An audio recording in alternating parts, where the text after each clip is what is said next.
দিন সকাল থেকে রাত অবধি বৃষ্টি থামার নামই নিচ্ছিল না। পুরো শহর ছিল জলের নিচে, আর আমার মেয়ের ফরমাইশ হয়েছিল পিৎজা খাওয়ার। তো ভাবলাম ঘরে যা আছে তা দিয়েই পিৎজাটা বানিয়ে নেব। তো না ছিল ঘরে ইস্ট, না ছিল বেকিং পাউডার, বেকিং সোডা, তো টক দইটা ছিল। তার জন্য ডোটা টক দই দিয়ে মেখেই বানিয়ে রেখেছিলাম। আর বেশিক্ষণ রাখারও সময় পাইনি, এই 10 to 12 মিনিটস ডোটা মেখে রেখেছিলাম।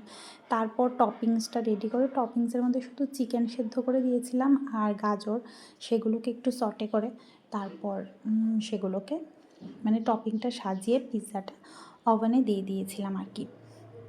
তো চিজও ছিল না, মানে মজারেলা চিজটাও ছিল না, ব্রেড চিজ ছিল।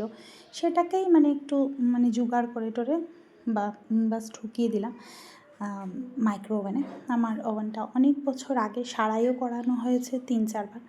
তো যাই হোক, এখন এটা মোটামুটি ভালোই চলে, কিন্তু চেহারাটা একটু বিগড়ে গেছে আর কি। তো এই যে পিৎজা হয়ে গেল, 2টো পিৎজা বানিয়েছিলাম, সবাই ভীষণ মজা করে খেয়েছে, খেতে খুবই টেস্টি হয়েছে। কিন্তু পিৎজার ডোটা যদি একটু ইস্ট বা বেকিং সোডা দিলে একটু মানে ফ্লাফি হতো আর একটু সফট হতো, কিন্তু বেশ ভালোই হয়েছিল কিন্তু চটজলদির মধ্যে।